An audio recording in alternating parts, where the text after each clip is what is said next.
trillions of rand has been lost over the last decade to corruption, maladministration. And what's emerging now out of the Zondo Commission of Inquiry is just how deep and pernicious this network was entrenched in South Africa. And that pulling it out, root and branch, is going to be a monumental task, which is going to keep us busy for many, many years to come. What's really been striking about the reports of the Zondo Commission that we've seen so far is the systemic way in which the state was captured. It was very, very obvious there that Mr. Zuma was the kingpin around which the network developed, and other people fed off that network.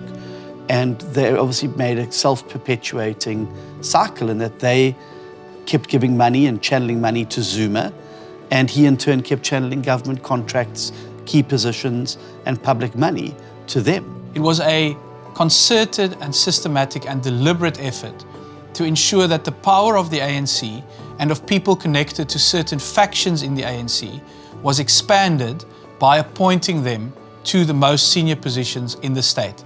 It then became clear that a lot of people manning the key institutions, such as South African Airways, were not just cronies of Jacob Zuma, like Dudu Mayeni, but were both incompetent, corrupt, and were crippling the institutions. And of course, that happened at Eskom, it happened at Transnet.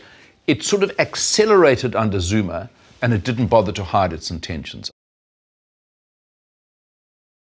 It's a very regrettable chapter in South Africa's history because it is under Jacob Zuma that corruption thrived in our country, and that for ANC-aligned comrades, there was no consequence for wrongdoing in government for as long as you are aligned with Jacob Zuma and the powerful faction in the ANC at that time.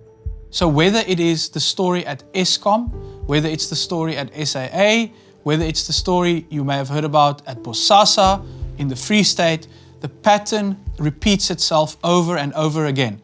The problem starts every time with appointing an ANC cadre to a position of power. Not one person can develop a network on the scale in which state capture was able to be entrenched and rooted in the South African state, state-owned entities, and organs of state by one person's actions alone. It would require a network of people within the ANC. And that is the fundamental question that the State Capture Commission and all of our work going forward to end state capture is going to have to grapple with.